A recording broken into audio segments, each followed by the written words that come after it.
I am a freaking wizard!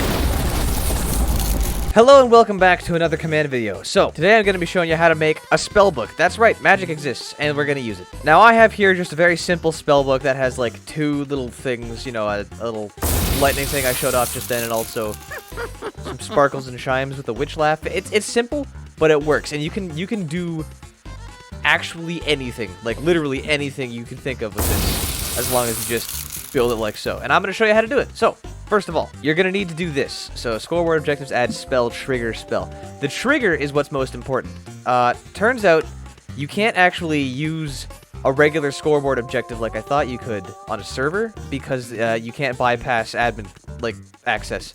So, it turns out /trigger is a way for people to increase their own trigger scoreboards without actually needing any kind of admin permissions. So, we're going to be using that. Next up, we're going to want a repeating command block that does this. Enable at a spell. Basically, if the trigger is not constantly enabled, players won't be able to actually trigger it. And once it's triggered, it can only be triggered once, and then it'll go off again. It's weird. Like, if I were to do this... Yeah, you cannot trigger this objective yet because it is no longer enabled because I triggered it once. So we're just going to do this to bypass that. It's patchwork, but it works. Okay, next up, we're getting into the meat of things here. I'm going to show off the second spell. That would be the Witch's Flair or whatever. So, all you need to do is... I'm going to clear that. You need to be running a check on every player to check if the spell score matches a number. In this case, it's 2 because it's the second spell. This one matches 1, and you can make any number of spells or any number of other interactable book things by just increasing that number. So in this case, if you have a spell score of 2, it's going to execute whatever you want. And that's it. It's as simple as that. Just keep checking that in the chain. You know, spell score 2, run play sound.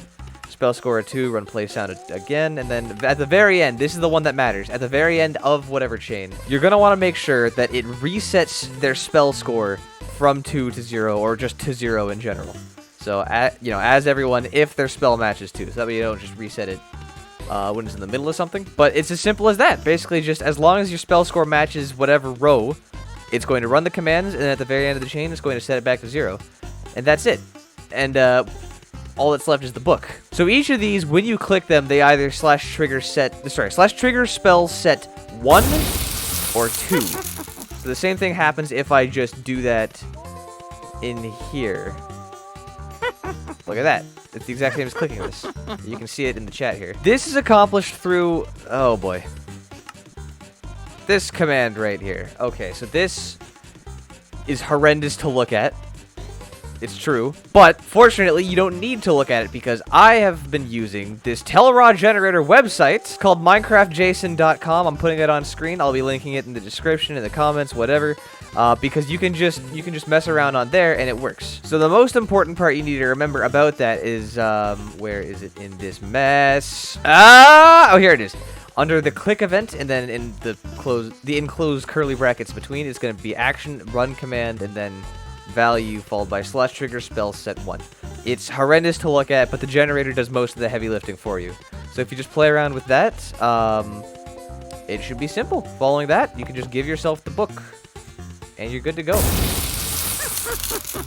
And just like that, we have ourselves a functioning spellbook. And before I forget, if you're wondering, the command to summon the lightning bolts is this one down here. Actually, I'll clear it. It ignores anything it shouldn't hit, and then just hits other entities around you, so a distance from 1 to 8 blocks away. And it's as simple as that. Oh, one last thing before I forget, is that if you want this message to go away, you can simply /game rule send command feedback false. I'll clear the chat here. And now it's nice and clean. Only problem is you don't actually get to see what's going on in the command blocks anymore. So I recommend keeping it on unless you're done everything you need to do. Feel free to play around with any other spells and the generator and all that, and have some fun with it. That's it. This is all I got for the day. So thanks for watching. My name is Red, and I will catch you in whatever comes next. See ya.